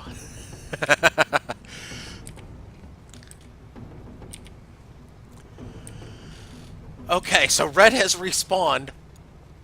It is 2-0 in favor of Glow Rider Falls. Jolly Duck says no, not necessary to have breaths when commentating. Yeah. Woo. All right, so DSI moving in. Of course, he's got that long side facing both red ships, but they don't know where that second red ship is. Not just yet. All right. I bet that Earbud has a timer going on her end. I have a funny feeling she does. That's why she's getting in these 15-minute kind of deals. Well, I put the time on for the first kill. Yeah. Let's see. Sturdy's Crackers moving in. The Moth hanging back right now. Are they going to try a split push themselves? It looks like it. Oh, Sturdy's Crackers in a position where they could get rushed here. This is dangerous for the Sturdy's Crackers. They have to be very careful. Moth, however, a bit out of position to make that push happen. However, they might actually have it. If Narwhal goes low and Moth goes high, they could get it. Sturdy's Crackers already burning that Hydro. Probably for the best, as that's going to take the Moth out of position. Too much hesitation for Triple L as the Narwhal runs into environment. I don't know what's going on for Red, but they are having a hard time. As, yeah, shots going into the Moth. That could be very dangerous for Red. As, yeah, Moth is in big trouble right now. Uh-oh, Huacha going out, and it's wide.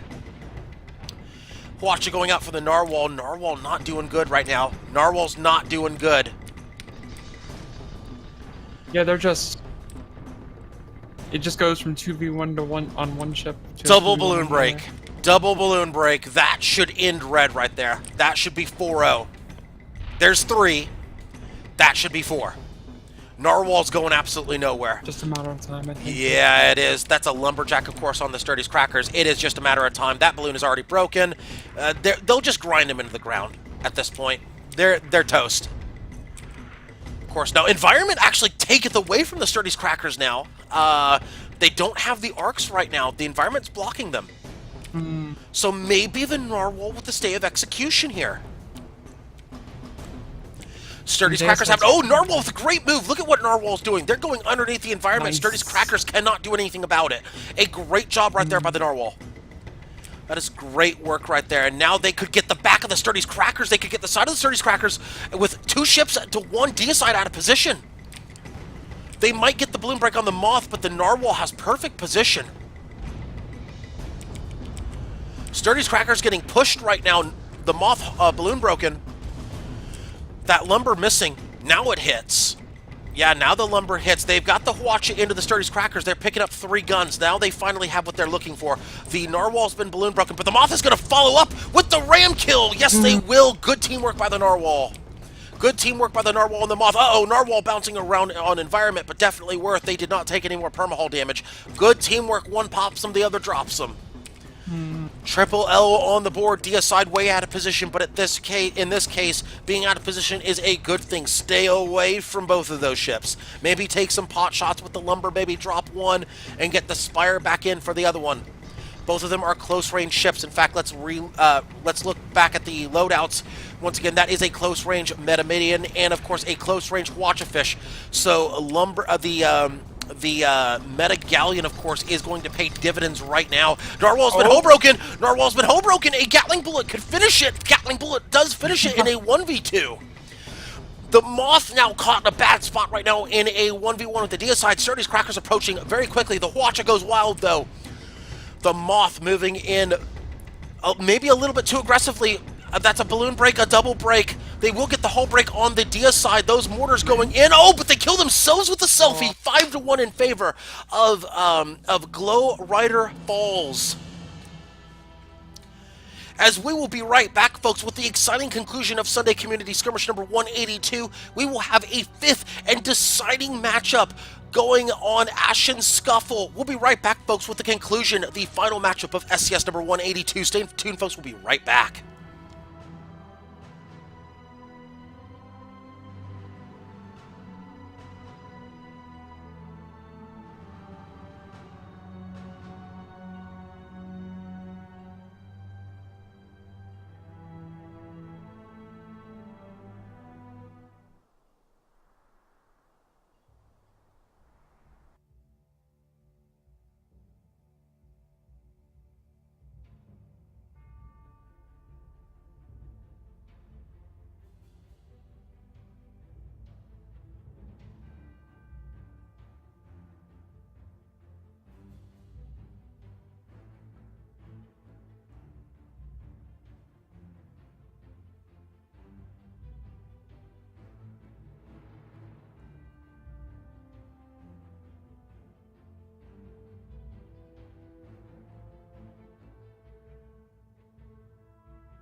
All right, folks, and we are back here at Sunday Community Skirmish number 182. Folks, This is it. Match 5 in a best of 5. It's 2 apiece. There's only one match remaining. It does not matter what happens in this matchup. This is it. The 5th and final matchup will be on Ashen Scuffle. It will be Glow Rider Falls on red. It will be Triple L on blue. 5 kills to win it all.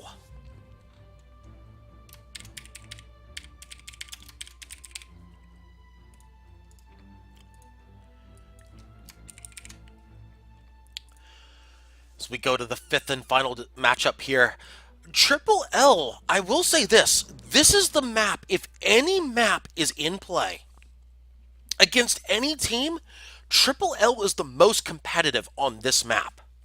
This is the map where I would say if you want to see some surprises in store for the viewers, if you want to see where Triple L does its best, this is the map.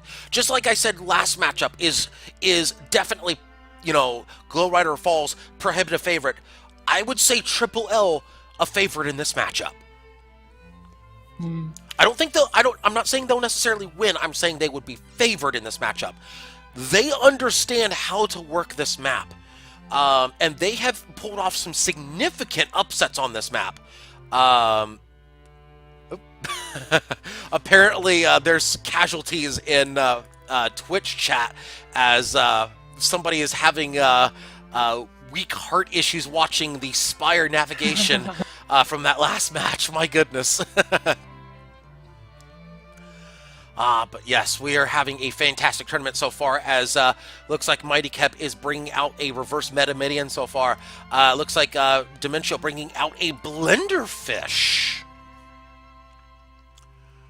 Interesting. Against a Mobula. Okay, that makes sense. A Mobula and a Galleon. That Blender Fish does make sense. However, the Galleon is going to be key in this matchup. Can they land their lumber shots? Can they land the shots that they need to on the Galleon? They're going lumber watch on that long side. Probably a smart decision. I'm interested to see how red is going to approach this, because we know what blue's going to do. Blue's going to find a corner. They're going to camp a corner, and they're going to say, "Come at us, bro," and then everything happens. Yes, Earbud, we see you.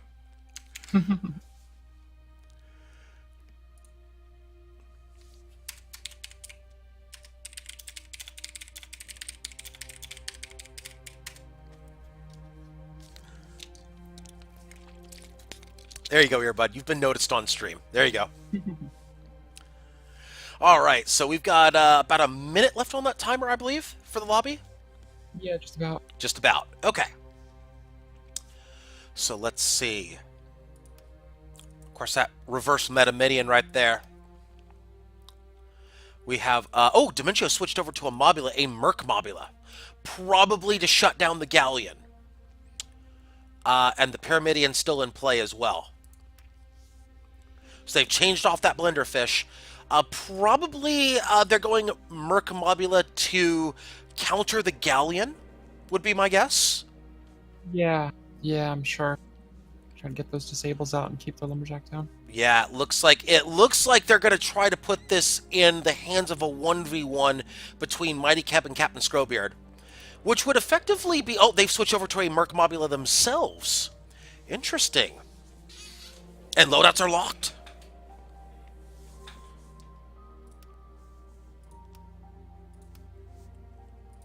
There you go. Those loadouts are locked, so just taking a quick peek to make sure what's on those ships. There you go. Nobody's changed. We're good.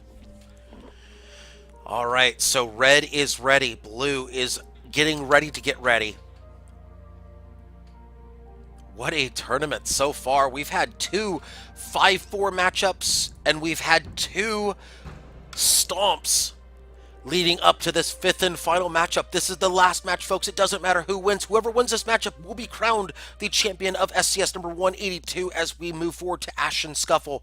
Ashen Scuffle is, in my opinion, one of the most aesthetically pleasing maps in Guns of Icarus, with the lava, the natural mountain formations, all that stuff. It's a great map in my opinion. And of course you have the man-made structures in well, you got the Tunnel of Love in the middle, everything is there. It's just a great map in my opinion. As we get to the ship callouts, ship number 1, the Fancy Hydra, piloted by Dementio. It is a Merc Mobula with double Artemai on the bottom, Gatling and a Hades on the wings. Ship number 2 is the St. Glaswegian's Kiss, piloted by Mighty Keb, a reverse Metamedian mortar gat with a carronade and a flare on the side. Ship number 3 is the Flying Flounder, piloted by Captain Scrobeard. We have a Merc Mobula with double Artemai on the bottom, Gatling and a flak on the wings, and ship number 4, the Metamoth, piloted by Merwin. It is a Huachicaro short side, Lumber Huacha alongside with a Gatling and a mine launcher. Interesting choice to go with the Gatling on the 5-gun by the Metamoth. Are they thinking basically that the St. Glaswegian Kiss is going to come after them and using it as a deterrent? I'm surprised that they don't go with the Hades on that side, unless they're looking to go a little bit more close range than I expected. But that Merc Mobula does not really lend itself towards close range combat, although it can. It doesn't really lend itself to that, as it looks like. What are they going to do here? Are they going to look for a corner, or are they looking to sit in the cloud cover? Because they're not really moving to a corner just yet. Normally, Triple L will look for a corner and park in it on this map. So it looks like they're going to do something a little different right now. And looks like Red is looking to do the same. Red is not even looking for him right now. Looks like they're going to go find a corner to go camp in. Fancy Hydra, of course, admiring the bridge work over there. Listen, this is Bridge of Doom Mark II. Bridge of Doom Mark II over here, okay? It's not. It's less Doom though, because it is not a suspension bridge. They don't leave us all in suspense. Fancy Hydra though, apparently having issues getting around the Bridge of Doom. What I do want to point out, this Mobula has the Hades on the left wing. Yes. And Daniel will be looking to open up with the Merc. But the moment that Merc doesn't have easy arcs, he's going to switch the gunner to the Hades. Even definitely. For a longer range. Oh, definitely. Yeah, so as far as brawling, Mobula still has Gat double art. Yeah. Oh, look at this! A bit of a role reversal here as Glow Rider Falls deciding they themselves will camp in a corner and decide to come at us, bro. They have found the lower right corner, and they're going to Oh, wow. This is an interesting play right here. Look at this. There's only 2 approach angles they can come to on this. They can come from the north, or they can come from the west. They cannot go from above. I believe that is too high up, if memory serves me. Oh, no. Actually, no, it's not too high up. They could do a Hydro boost over that. Well, and I was just thinking, I sure hope this doesn't go to coin flip. Don't you even. Don't you even. I will flip tables. Don't you even. I don't even want that thought entertained on my live stream. Not in a grand finals. One time was enough, not twice. Please, I beg of you. Have mercy on this poor soul. Especially after all the amazing matches we've seen so far. It would be a real letdown. Want to hear it. I'm not even listening. Not even listening. La la la la la. Not listening. Oh God! Don't even. If there's a gentleman's agreement behind the scenes, I will flip tables. Don't even do this to me. Oh. Okay. Both sides are camping a corner. Okay. This is fine. Who's going to get aggressive? Yeah, who's going to get bored first? This is standard tactics for Triple L. They normally do this. This is not surprising. Although it's not the worst decision in the world for Glow Rider Falls to do that as well, because Glow Rider Falls basically saying, look, Triple L, when they have to be aggressive on this map, is not as effective. However, when they are able to find their corner, they're very effective. Look at where Fancy Hydra's hiding right now. Yes, I know. Right on the bottom of the map. Yeah. This is great. Just hiding down there in a hole, hoping somebody comes through and can surprise. Yeah, they are in the literal corner of the map. That is expert hidey hole right there. And down behind the building too. Yeah, no, they're right on the map edge. Those trade winds will come in any second. Well, the the map winds are about to push him into a wall there. Yeah. Well, no, they're okay. They're okay. I think what they were trying to do is have the map edge kind of stall them out, but they're kind of drifting to the right a bit. So they're not going forward; they're just drifting to the right a tiny little bit, as you see all the tiny little people running around on the Mobula. No, I mean seriously, you can see Yeah. one of them doing skip to my Lou around the other one. We're having a little bit of an RGB conference over there, except without RNG.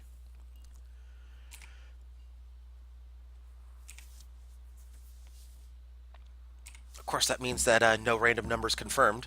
Uh, yes, Dementia. We have pointed that out. We pointed that out.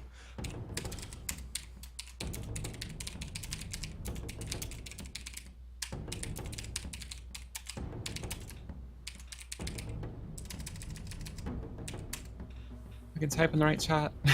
Yes.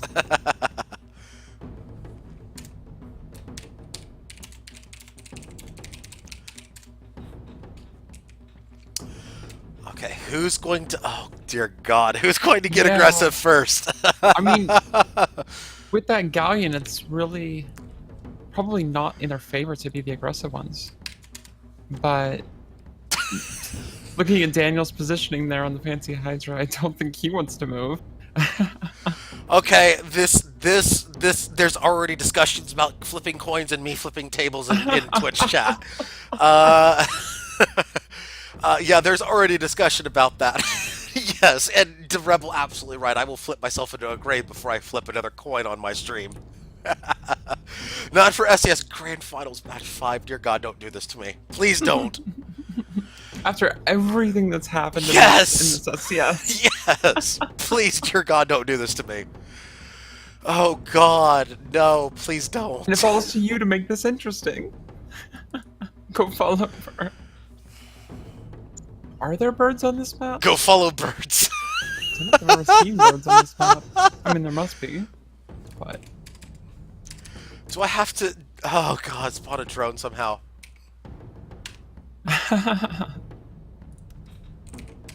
if I did anything, it'd be lightning, not a drone. Oh my God, okay. Just do lightning out here in the middle of the map. Oh, that would be a... Oh my God. Don't do it. I'm But not I'm going thinking to. about it. Listen. I'm strongly thinking it, but don't do it. Absolutely not. Oh my God. I don't think I've been whispered by Dementio. I don't think they're going to move. I think they're quite content to hold.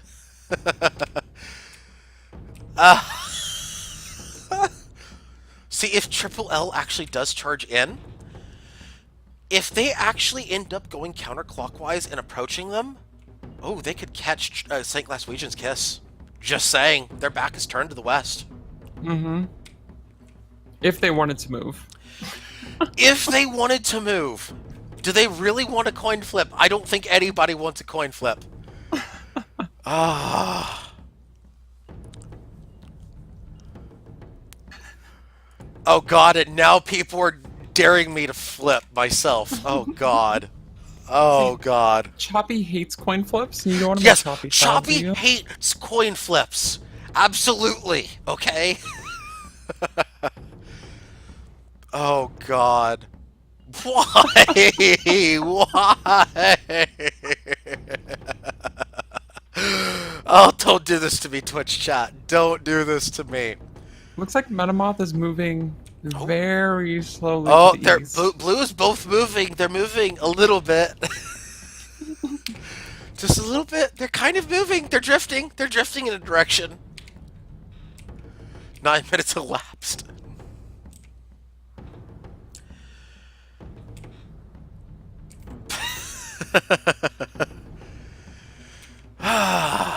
Okay. Yeah, so, listen, we can't go bird watching on this map. We can't go cloud. We can't go cloud There's watching. no birds on this map, are No, there? we can go cloud watching. We can go lava watching. We can watch lava dry.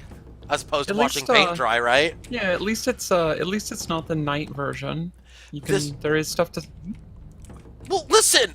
Oh, even on the night map, the lava is glorious over here. That's true. I like the lava on this map. It just looks so nice.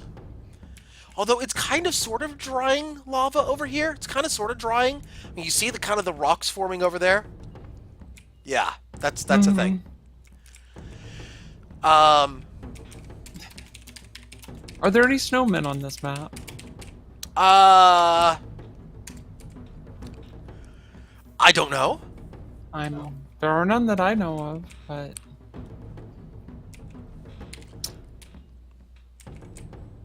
who knows?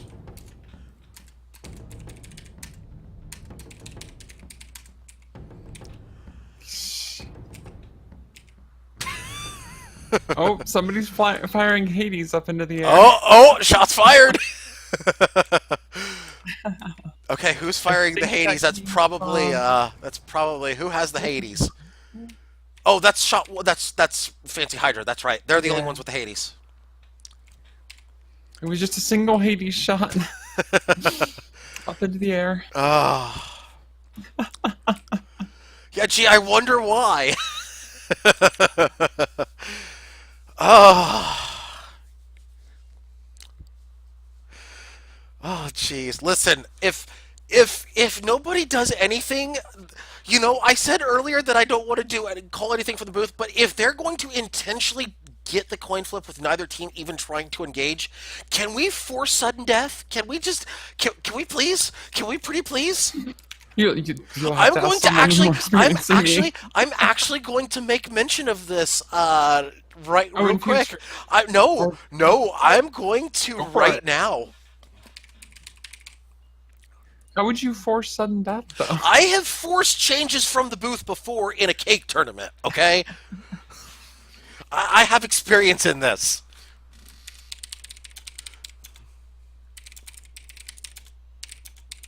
Hmm. Yeah, I thought Triple L was moving south a little, but they're just in the same two squares.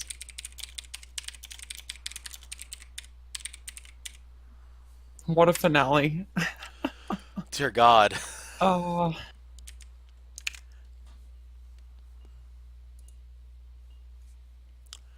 I have already put in the formal request. I have done this before. Last cake tournament, I asked for teams to be allowed to bet everything as opposed to have a limit on betting, and got it from the booth, and I was happy because otherwise it was going to be a foregone conclusion who already won the tournament. So, oops, which that's one was this? Which tournament was this? unbirthday tournament if I remember correctly. Right. Yeah, their most I recent think I unbirthday. participated in that one. I think I missed that one. I don't know if you were in that one. Ooh, excuse me. Yeah, well, gee, I wonder why y'all are bored. Gee, I wonder why. Gee, let's think about this, guys.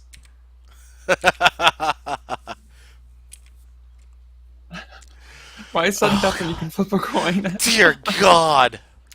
Oh God, please let's come on. We need to have some fighting.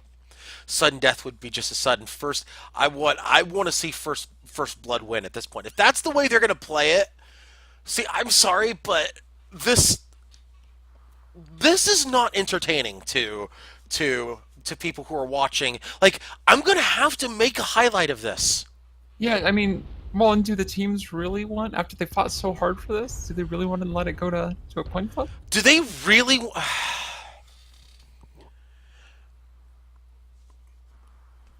I mean, just speaking from my experience being on ships when this happens, it's Do you really want a great challenging. tournament to end like this? I'm sorry, but do you really want a great tournament to end like this?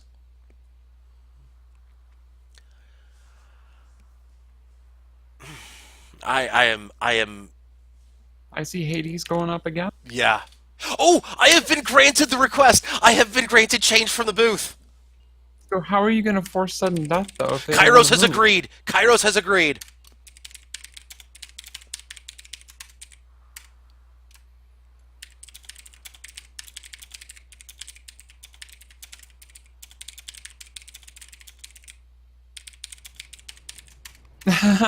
What? Denying. I have won the war. I have won the war. I have won the war. Get wrecked, scrubs.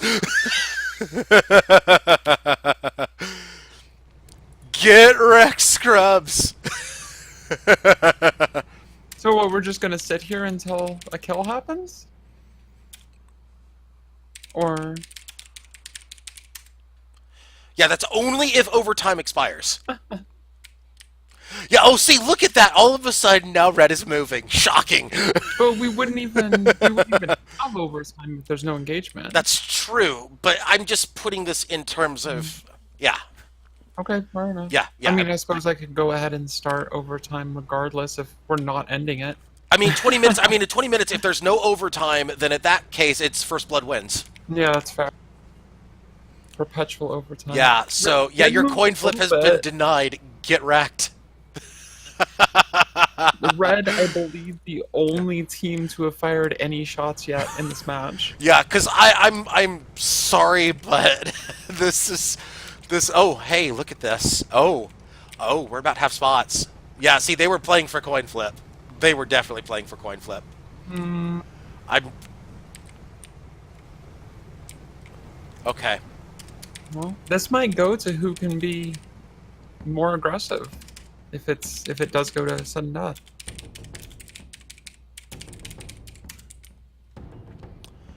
Okay, yeah, let's... I don't have mature stream on. Let's not have that sort of talk.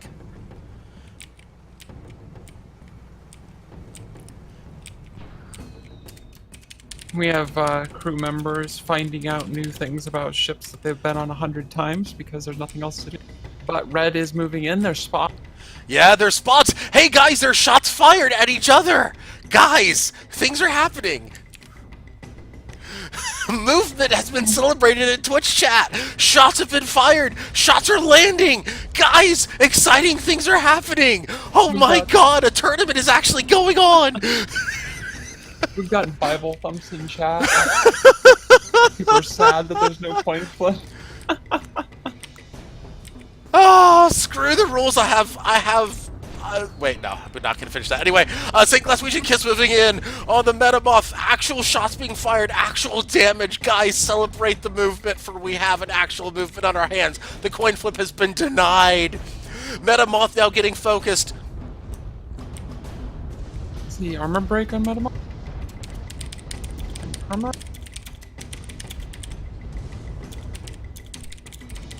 Metamoth's down to 15%.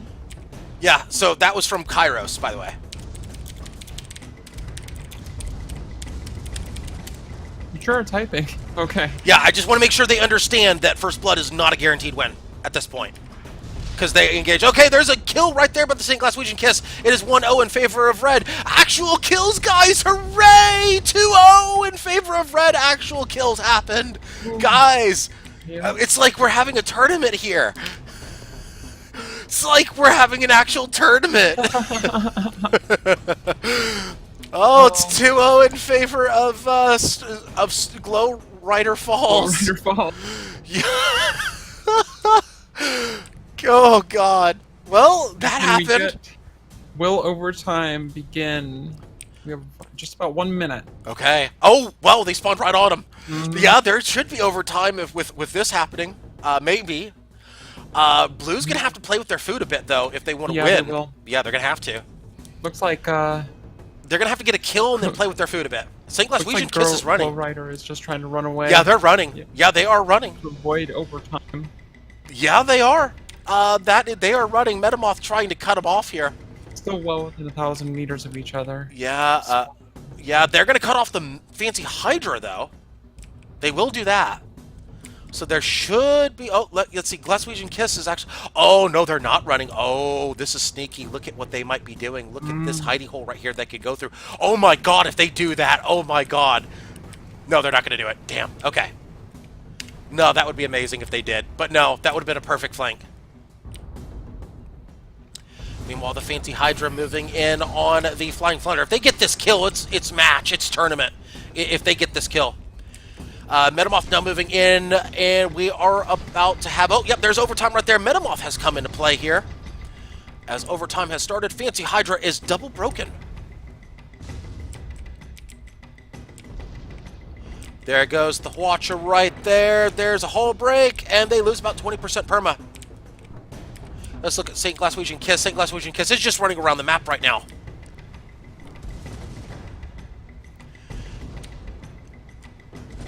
I mean, they can afford... Fancy Hydra can afford the death as long as Glaswegian Kiss is too far away. Honestly, right now. I know. They could literally die and it would be over.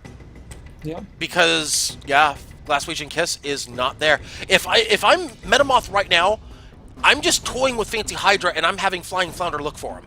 Yeah. Right now. And that's about the only thing they can do.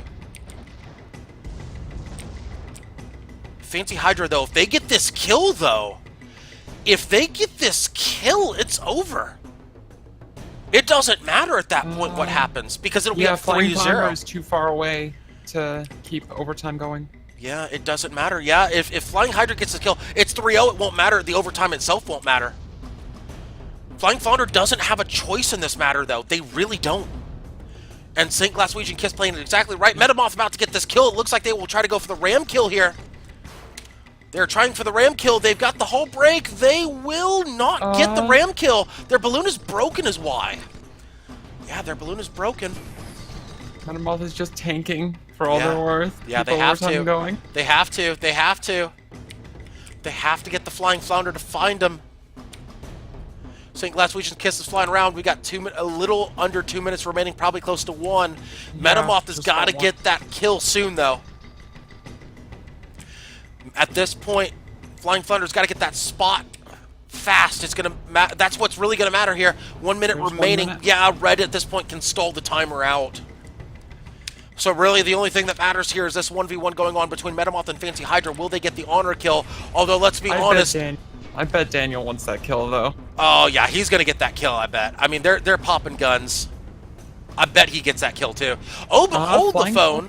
Watcha. Well, we've only got 30 seconds left in overtime anyway. Oh, he's gonna get that kill. I think. I think he gets it. There's incendiary in that Gatling. It's gonna burn out the hull, and there's the kill right there. Do we have engagement going on? Engagement. There is an engagement. Yes, there is an engagement. No shots, but they're within a couple hundred meters of each other. Yeah, and there's definitely spots. Yeah, there's definitely spots. I'd rather let it go for 15 minutes, see if they can yeah, and there's Gatling shots going out there as if they were trying to. Yeah, those flaks will keep it. Those flaks will keep it. St. Glaswegian Kiss looking to put some shots out as well. Yeah, that engagement is still going on. St. Glaswegian Kiss looking to Hydro. They're above. Yeah, they're just playing time. Or anyway, it doesn't matter. The timer is over, and that's gonna do it. As Glow Rider Falls wins Sunday Community Skirmish number 182 by a score of 3-0. And that is going to do it for Sunday Community Skirmish number 182. Thank you so much for tuning in, folks. For Inkjet, my name is Lysanya, not Lysanya, signing out for the afternoon. Good day, everybody. See you next week for more competitive action.